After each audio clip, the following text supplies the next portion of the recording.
Olá, bom dia para você que acompanha o SBT nesta segunda-feira, 11 de março, segunda-feira chuvosa na região metropolitana. Eu sou Analice Nicolau e faço companhia para você a partir de agora. Muita gente ainda não conseguiu voltar para casa por causa da forte chuva que atingiu São Paulo e o ABC Paulista na noite deste domingo. Eu falo agora com a repórter Mônica Simões, que está no Ipiranga, na Zona Sul, região que está em estado de alerta. Mônica, qual situação que você tem aí pra gente? Olha, Analice, agora a chuva deu uma trégua. Bom dia a você, bom dia a todos que nos acompanham. Porém, a situação aqui no Ipiranga não mudou nada, ainda piorou, por incrível que pareça. A gente vai mostrar agora, o Sérgio Oliveira vai mostrar pra gente, olha só. A gente vem entrando ao vivo ao longo do telejornal, agora a nossa primeira participação com você, Analice. Porém, antes, a gente mostrou o córrego Ipiranga, ele estava um pouquinho abaixo o nível, agora o nível já está muito acima, não dá mais para saber o que é córrego e o que é a avenida. Lembrando que a gente está numa avenida bem movimentada, é a Tereza Cristina que liga aqui a Avenida do Estado, né? Então, uma avenida de muito movimento, vai dar muito trabalho quando amanhecer, porque a gente não sabe quando essa água vai baixar. Inclusive, essa avenida aqui, Analice, está interditada. Mas não é só aqui que São Paulo, né? Não é só nessa região que São Paulo teve problemas. São Paulo teve problemas em diversas regiões. Região do Brás, no centro de São Paulo, também está em estado de alerta. Muitos alagamentos por ali. Vila Formosa, Vila Prudente, Zona Sul de São Paulo, enfim, Analice, estado de atenção em muitos bairros, estado de alertas em outros tantos. Região da ABC também sofreu demais com essa tempestade. A tempestade começou por volta das 6 horas da tarde. No ABC, no centro da ABC, umas casas, muitas casas de móveis tem ali no centro. Então tem móveis ali espalhados, Analice, pelo centro da cidade, judiação, né? Móveis novos, enfim, prejuízo para muitos comerciantes. Também no ABC Paulista, uma tragédia. O motociclista tentou atravessar uma enchente em São Bernardo do Campo, mas acabou sendo levado pelas águas e foi encontrado morto. Em Ribeirão Pires, houve um deslizamento, um desabamento de uma casa. 2 pessoas foram encontradas mortas, 2 permanecem soterradas, segundo o Corpo de Bombeiros, e uma apenas foi resgatada até agora. Última informação também, Analice, na zona leste de São Paulo, próxima à região de Mauá, houve um desabamento de uma casa. A mãe e os 2 filhos foram levados, resgatados em estado grave ao hospital. Então a situação está calamitante aqui em São Paulo e também no ABC Paulista. Analice, eu volto com você. Márcia, obrigada. A Márcia fica aí com a gente trazendo mais informações, até porque o pessoal está começando a segunda-feira, vai sair para trabalhar. Mônica, a gente precisa, né, levar essa informação para as pessoas. Desculpa aí a troca de nome, Mônica, mas a gente segue adiante. Pai e filho são suspeitos de ter assassinado um parente no Rio de Janeiro. O motivo do crime seria uma ferramenta que estava emprestada. Jonathan Alves da Silva, de 26 anos, foi preso nesta sexta-feira. Ele e o pai, Cosme Damião Oliveira da Silva, são os principais suspeitos de matar Ricardo Oliveira da Silva, irmão de criação de Cosme. Foi um choque tremendo, ficamos sem chão, perdemos um parente ótimo, um amigo, entendeu? E a casa da gente está sem chão, sem alicerce.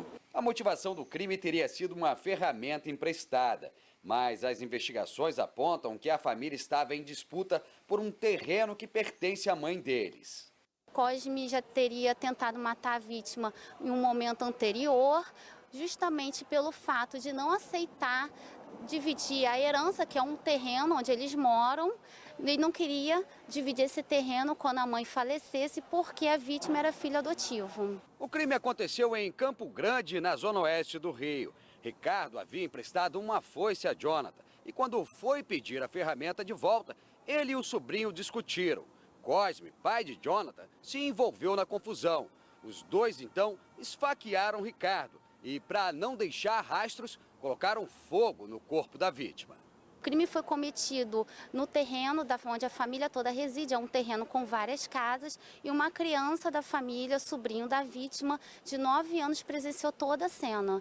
Só que no final, quando Jonathan e Cosme perceberam que a criança tinha presenciado, eles ainda tiveram a ousadia de ameaçar a criança para que não contasse para nenhum familiar. Foi aí que a criança, apavorada, está até em tratamento psicológico, está tendo que fazer um acompanhamento, procurou a mãe falando que tinham assassinado o tio dela.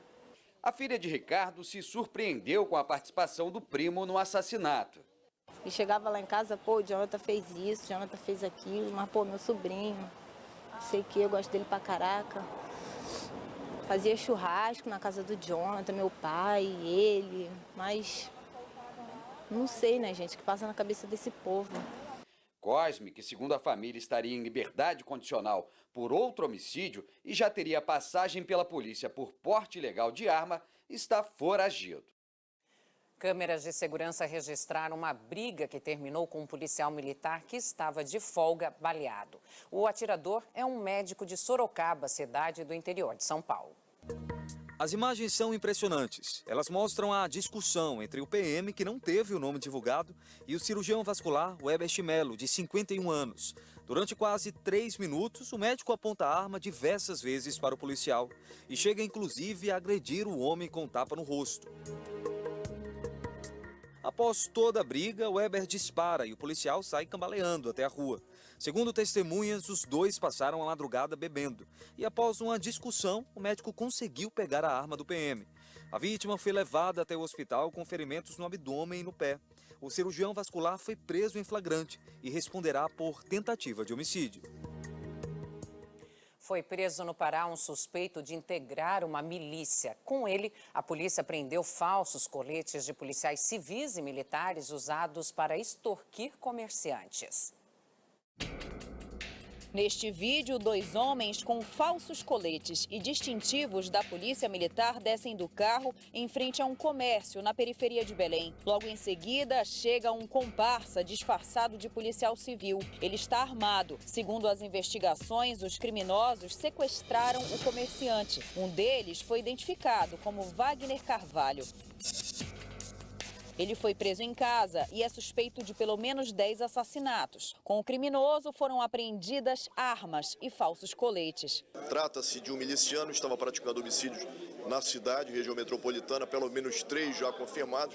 E efetivamente, além disso, estava praticando extorsão mediante sequestro, se fazendo passar por policial civil, ora militar.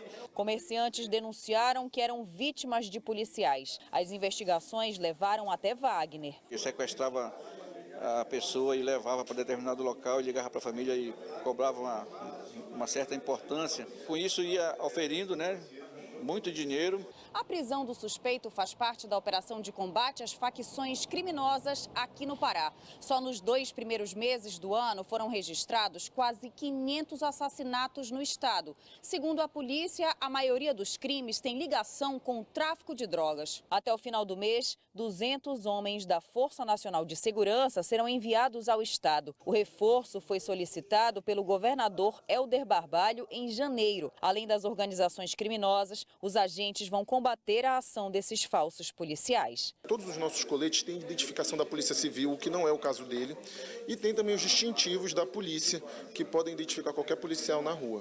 Pode ser solicitado que eles mostrem as carteiras funcionais dele de policiais civis. No Distrito Federal, uma pessoa morreu e outras 6 ficaram feridas num acidente envolvendo um caminhão e outros 3 veículos. A colisão aconteceu numa perigosa... E olha só, Jair Bolsonaro anunciou o fim das lombadas eletrônicas nas rodovias federais. Mas especialistas afirmam que o controle de velocidade é uma das formas de enfrentar a violência no trânsito, que mata uma pessoa a cada 15 minutos no Brasil.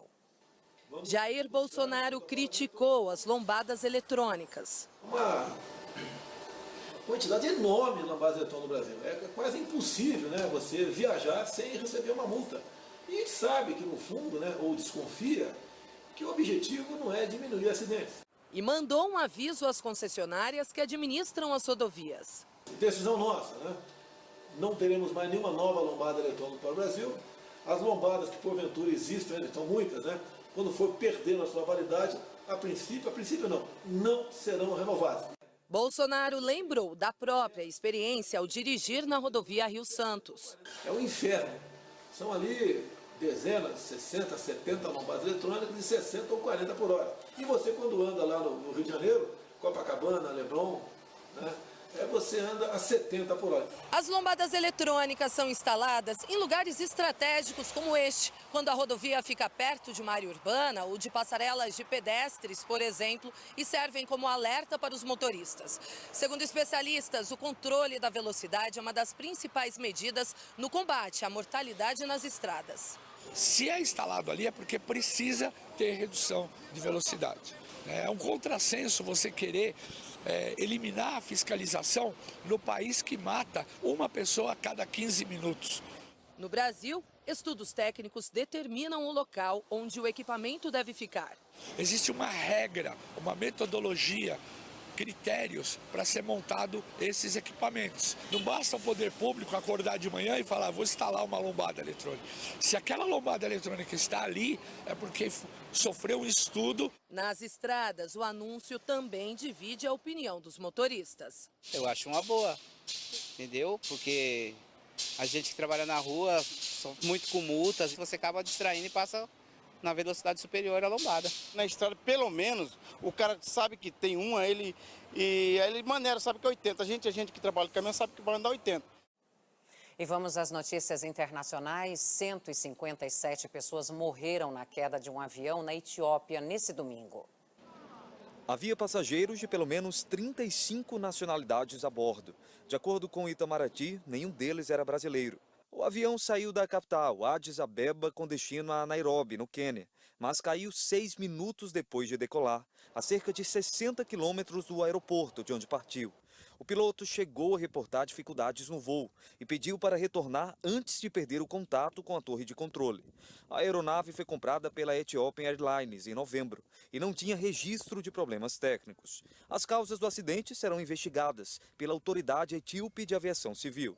O avião era do mesmo modelo de um outro que caiu na Indonésia em outubro do ano passado e deixou mais de 180 mortos. Especialistas estão comparando a similaridade dos dois acidentes, porque ambos caíram minutos depois de decolar. E uma forte turbulência em um voo deixou pelo menos 30 pessoas feridas em Nova York.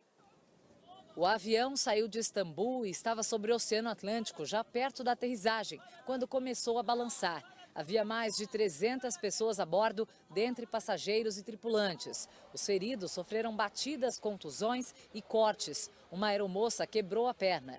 Esse passageiro gravou um vídeo em que relata o pânico vivido. We're talking about big shake, like you said, then plane going up and down, then shaking it. Then I see people starting like flying in the plane, then seeing blood all over. Segundo ele, nenhuma informação foi repassada pela tripulação durante o incidente. Houve apenas um anúncio de que a aeronave voltou a ficar estável.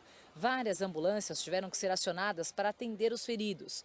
No dia anterior, o Serviço Nacional de Meteorologia tinha emitido alertas para a possibilidade de turbulências. E de volta às notícias aqui do Brasil, no Rio de Janeiro, foi enterrado o corpo da cabeleireira morta depois de ser estrangulada pelo ex-marido. O assassino que confessou o crime estava em liberdade condicional. Foi uma despedida breve e sem velório. O caixão, que permaneceu fechado, foi abraçado por amigos e familiares. Um enterro marcado por muita dor e revolta.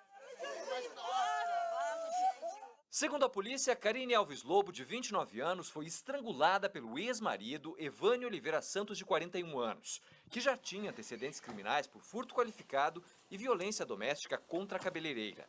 Ele estava em liberdade condicional, usava tornozeleira eletrônica e foi preso em flagrante. Era uma pessoa maravilhosa, doce, amiga, gostava de dividir as coisas, lutadora, superou um câncer para morrer tragicamente na mão desse marginal safado, esse bandido desgraçado.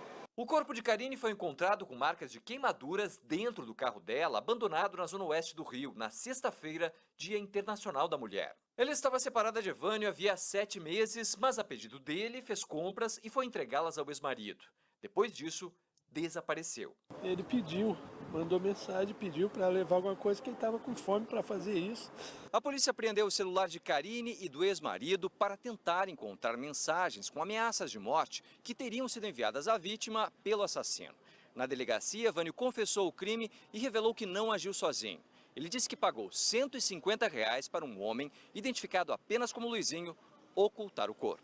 Evânio será indiciado por feminicídio e ocultação de cadáver. A polícia ainda investiga a participação do outro suspeito. Tem que acabar isso. Cara, o cara é muito covarde. Um homem que faz isso com a mulher é muito covarde, cara. É muito triste. A gente não vai ver mais.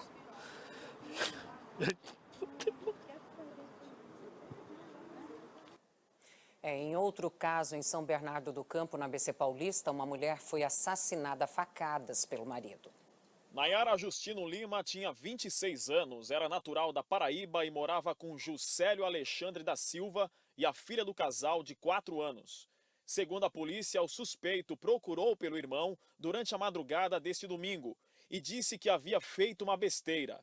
O cunhado da vítima, então, foi até o imóvel da família e encontrou Nayara já sem vida no chão do quarto com diversos ferimentos e faca pelo corpo. A arma usada no crime foi apreendida pela polícia. Juscelio está foragido. Uma cantora transexual negra afirma que foi vítima de racismo em um shopping na zona oeste de São Paulo. Ela diz que foi ofendida após filmar adolescentes sendo interrogados por seguranças. Nas imagens gravadas por celular, o segurança do shopping aborda 2 adolescentes. Ao vivo, você e o alemão saindo da central no alarme todo. Aqui ninguém é moleque, ninguém tá aqui à toa, entendeu? Eu tô trabalhando, o meu trampo é isso aí, beleza? Eu já chegou com 1000 pedras na minha mão, mandando eu tomar no... O segurança percebe que está sendo filmado e ameaça. Se a minha imagem aparecer em qualquer mídia, a senhora vai ser processada. Não tem problema, beleza? porque vai um monte de gente ser processado. Vocês são racistas. Você daí parar um monte de criança negra, um monte de adolescente negro, pra ficar acusando racismo. Quem gravou a cena foi a Raquel Virgínia. A cantora, negra e transexual, fazia compras no shopping quando presenciou a abordagem. Depois que os adolescentes foram liberados, ela permaneceu no estabelecimento. Reencontrou com o mesmo segurança e foi ofendida por ele. Me chamou de prostituta. Disse que se precisava estudar para ser prostituta. Quando eu disse para ele que eu tinha dinheiro para fazer compras no shopping e estava fazendo minhas compras com o dinheiro do meu estudo. Em nota, o Shopping Bourbon informa que repudia qualquer tipo de racismo ou ato discriminatório e que todos os procedimentos e protocolos de abordagem a clientes estão sendo reavaliados junto à empresa terceirizada que é responsável pela segurança do estabelecimento. Os corpos de 6 jovens foram encontrados em um cemitério clandestino na zona sul de São Paulo. Até o momento, 4 já foram identificados pela família. O grupo pode ter sido morto em uma chacina. Tudo começou com o DHPP.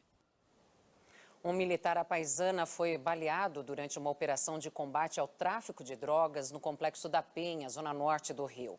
Um adolescente também foi atingido pelos disparos. Essas imagens mostram o desespero de frequentadores durante um baile funk na Vila Cruzeiro. Houve tumulto, gritaria. O dia já estava claro quando o baile acabou por causa dos tiros no alto da favela. Nessas outras imagens, é possível ver uma viatura dando ré, enquanto que policiais do Batalhão de Operações Especiais, o BOP, se movimentam. Durante toda a manhã de domingo, policiais em carros da Unidade de Polícia Pacificadora montaram vigilância nos acessos às favelas. Aqui, no Hospital Getúlio Vargas, que fica bem ao lado do conjunto de favelas, 2 pessoas foram atendidas, feridas pelos tiros. Um menor de idade, que tem 17 anos, levou 3 tiros, perna, abdômen e braço. O outro atingido é Josenildo Cavalcante, 27 anos, baleado nas 2 pernas. Esse ferido é morador da favela e militar do Exército. A família questionou a ação dos policiais, que teriam atirado nas pernas de Josenildo quando, por causa do tiroteio, ele foi tirar a sua moto, que estava estacionada em cima da calçada. Ele ia pegar a chave para fechar o portão, ele foi alvejado com tiro nas 2 pernas de fuzil. Caiu e o policial nem socorreu, passou para lá, para cá, ainda dizendo que era bandido, entendeu? E ele sendo cabo das Forças Armadas, ele é um militar. Eles omitiu socorro por militar. A família acompanhou a cirurgia e passou o dia na entrada da emergência para ter notícia de Josenildo. Meu filho nessa situação, a cirurgia, 2 pernas, acabou com a carreira do garoto. A bala foi essa aí, ó. Quando eu consegui pegar essas balas. O comando da Polícia Militar se limitou a dizer, após o confronto, que o tiroteio no Complexo da Penha foi uma ação de combate ao tráfico. E ainda falando do Rio de Janeiro, em Vila Isabel, na Zona Norte, um tiroteio assustou moradores durante a madrugada desse domingo. De acordo com a Polícia Militar, membros de uma facção criminosa rival teriam tentado invadir a comunidade dos macacos na Vila Isabel. Os caras invadindo, filho. No vídeo, é possível ouvir os disparos.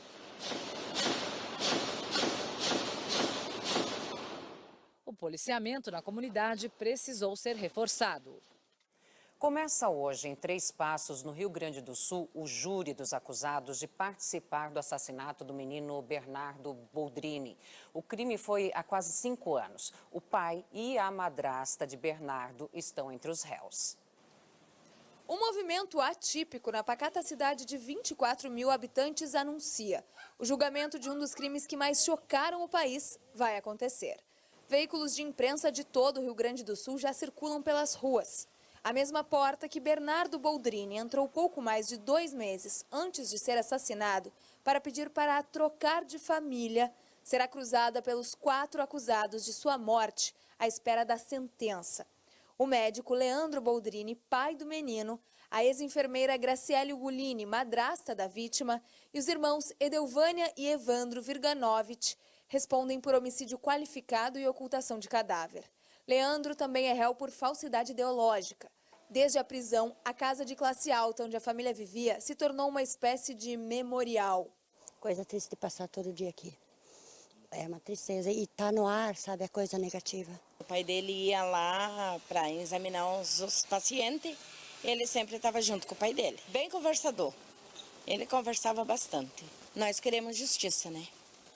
Nós e o povo, a população toda, querem justiça. O julgamento acontece quase 5 anos depois do crime que escancarou o sofrimento do menino de 11 anos e transformou um dos médicos mais respeitados da cidade em monstro. Leandro Boldrini, pai da vítima, é o mentor intelectual e o garante deste crime. Ele tinha o domínio do fato. A decisão da morte do filho foi dele. O julgamento começa nesta segunda-feira, às 9h30 da manhã e deve durar toda a semana. 7 jurados serão sorteados para formar o Conselho de Sentença. São pessoas da comunidade, moradores de Três Passos e outras 3 cidades da região, que vão decidir se cada um dos réus é culpado ou inocente. Além dos réus, 18 testemunhas serão ouvidas. Para o advogado da avó de Bernardo, que atuou como assistente de acusação enquanto ela era viva, o maior desafio é conseguir a condenação do médico. É uma acusação que depende de uma boa atuação em tribunal do júri para que haja uma condenação. Isso é fato.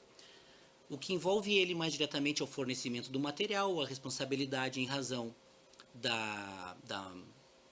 do receituário médico, que foi justamente o remédio utilizado para que Bernardo fosse adormecido, que na área médica é chamado para ele ficar num estado de hipnose. Na época, Leandro Boldrini chegou a registrar a ocorrência do desaparecimento do filho e deu entrevistas em rádios locais.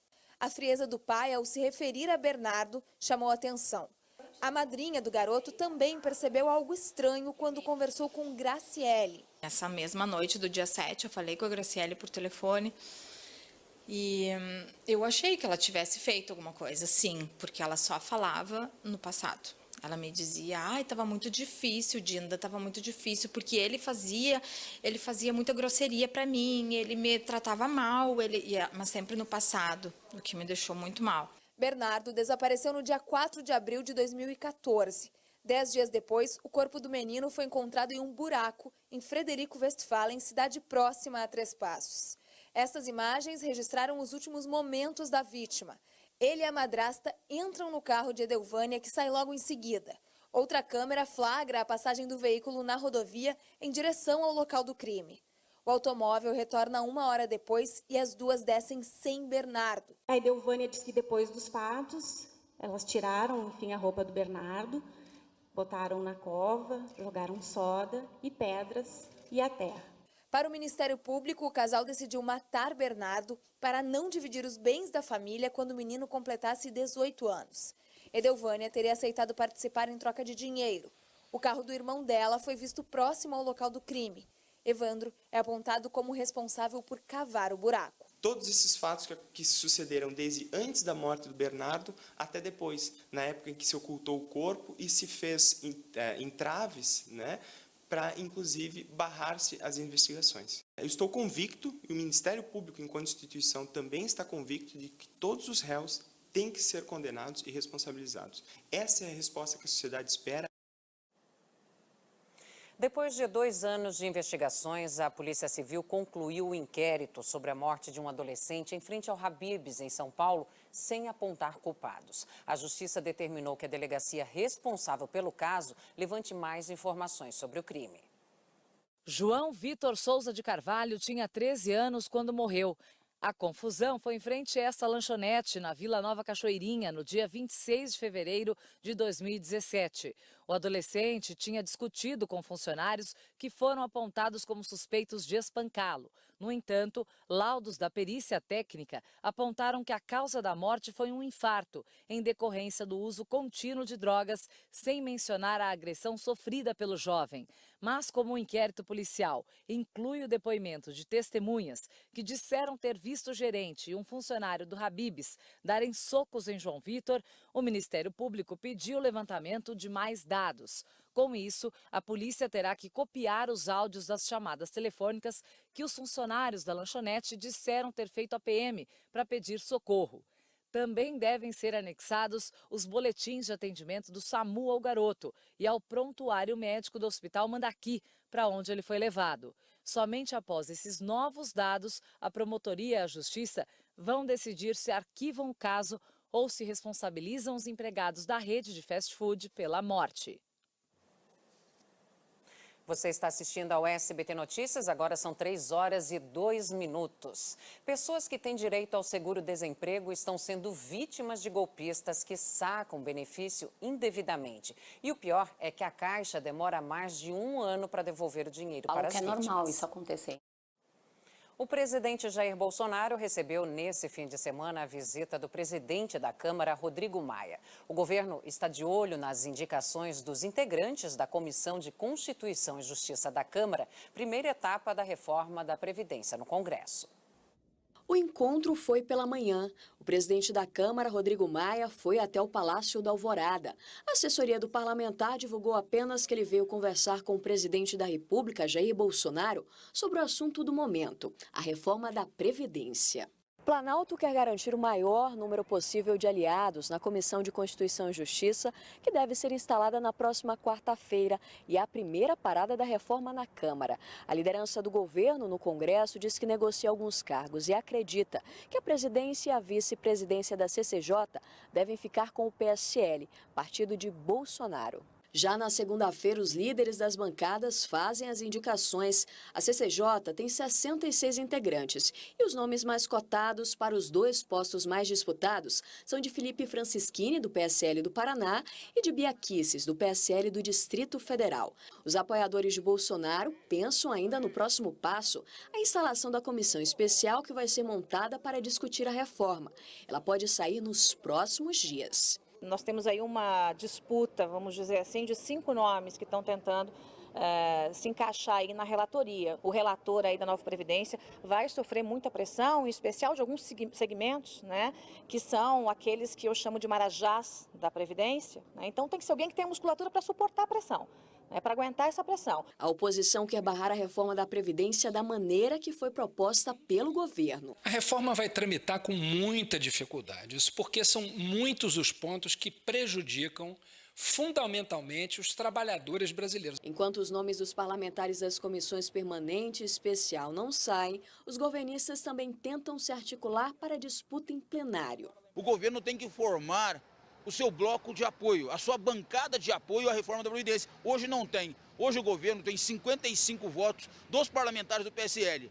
Tem que conseguir 308 votos. Eu acredito que a Casa Civil, o líder do governo, tem que construir, né, essa maioria dialogando com os parlamentares, chamando os parlamentares para governar. Este diretor do Departamento Intersindical de Assessoria Parlamentar, que acompanha o dia a dia do Congresso, avalia que o governo vai encontrar muita resistência para aprovar o projeto da nova Previdência. Os parlamentares não vão aprovar uma reforma impopular com esse nível de rejeição na sociedade, sem que haja contrapartidas objetivas, seja de atenção especial, de carinho, de receber em audiência e prestigiar o parlamentar, seja na distribuição de cargo, de recursos do orçamento.